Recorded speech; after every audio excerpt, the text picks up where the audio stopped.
This week I'd like to take a quick look through 5 different ways that you can add foiled detail using your Brother's Scan and Cut.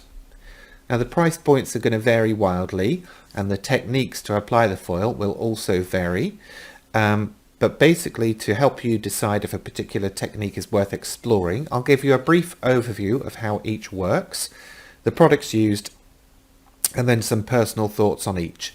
This isn't a full tutorial, this is just kind of a few ideas to get you started. Quick note, this will work, all of the options in today's video will work with all CM models of the Scan and Cut and all SDX models as well. So should be well covered there. Right, in no particular order, let's begin with toner sheets and toner reactive foil. You've probably seen this technique before. It's most well known, I think, with the Heidi Swap Mink machines.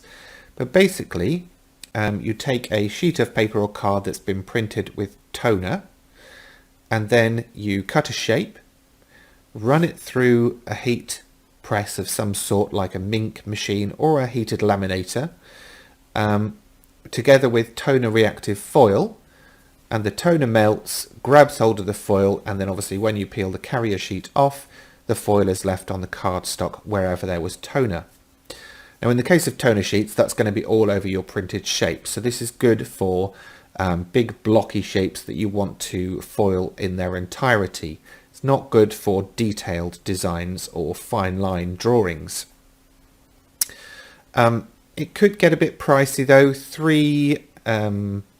For a pack of 3 8.5 by 11 inch sheets, it's £5. So if you're doing a lot of large projects, you might want to look at a different option, but it is probably the best option for large foiled shapes that I've got in this list. Okay, the second option is similar, but basically this involves a toner pen and toner reactive foil. So this version basically takes the ink from the printer that we would have printed our sheets with and puts it in a pen. So that way we can then draw a design onto our surface, run it through our laminator or Mink machine with a toner reactive foil, and then obviously when you peel the carrier sheet off, the foil is left only in areas where that toner ink is. The pros for this one for me are that it's great for adding detail on fine line designs. It works with the pen holder. You might need the 3D Fun Prints pen holder though. I'm not sure if it does work with the regular universal adapter. I will have to try that. But for the con side of it for me, it's not great for filled designs, and you will need to do some editing if you want to go on to cut the outline. And to give you an idea of the price, one pen comes up on Amazon today at £6.65, which is currently a 20% saving, normally £8 something or other. So, okay, it's good for adding little detail, but I wouldn't use it a huge amount. Obviously in that scenario, you've got both the foil, in fact actually in the scenario for both of those two, you've got the foil and the product, the sheet or the pen, to replace over time. Now the third option is the only official option in this list, and it's basically the Scan and Cut foil transfer kit.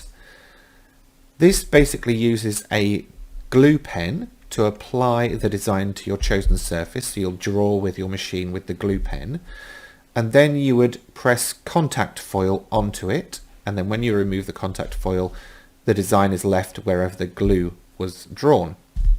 The pros is, again, it's great for adding detail on fine line designs. It's developed by Brother, so has full instructions to work specifically with the Scan and Cut, and there are built-in features of the machine itself that help you complete the process. Cons are, it's going to be pricey. Now, the kit is cheaper than the next option that I'm going to say to you, but the glue pens do draw down quite quickly. So if you do a lot of foiling, remember you've got the pen and the foil to replace over time. And to give you an idea, the kit today on Amazon was coming in at £25. 4 foil sheets were coming in at £10. and the pens themselves were coming in a pack of 2 for £11. So you can see £11 and £10, £21 for replacing the pens and the foil sheets, which is basically only just cheaper than the actual kit itself. I mean, it's good, it works, and it's made to work with the machine, but just take a look at that price and see what you think. Fourth option is the We Are Memory Keepers foil quill.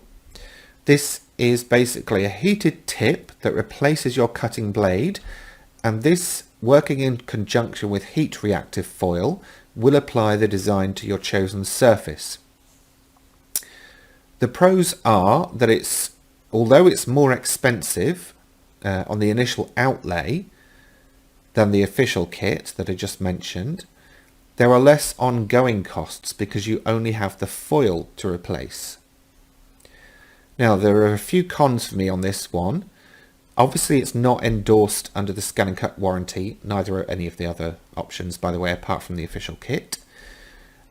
It requires an external power source, so you'll need to find a suitable power bank or one of those USB power banks.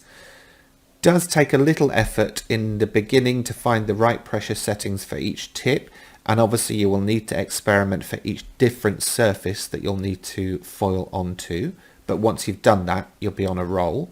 So it's a good option to have if you plan to do a lot of foiling. It's great for fine line designs. Again though, you'll probably want to look at the toner sheet option if you want a filled area, so a solid foiled area. Okay, and the final option that I've got in this video is glue pen and contact foil. This is basically the DIY budget version of the official kit. Obviously it doesn't come with any of the extra designs or the features on the machine, but essentially it's a glue pen, so like a quickie glue pen from Sakura, and contact foil, so that you would draw the design, add the contact foil, peel it away, and then leave the foil on the glued area. The pros are it's definitely one of the cheapest options to get started with, but obviously the same issues that with the official kit, you'll need to replace both the glue and the foil in the long run. So there we go. There's 5 different ways that you can use foil with your scan and cut machine. Which is your favourite? Which have you used in the past and which are you thinking about trying in the future? Do let me know in the comments below this video. I would love to hear your thoughts. If you've any questions, please feel free to list those as well. And of course, before you go today, please remember to give the video a thumbs up and subscribe to the channel so that you get notifications about more videos from me in the future.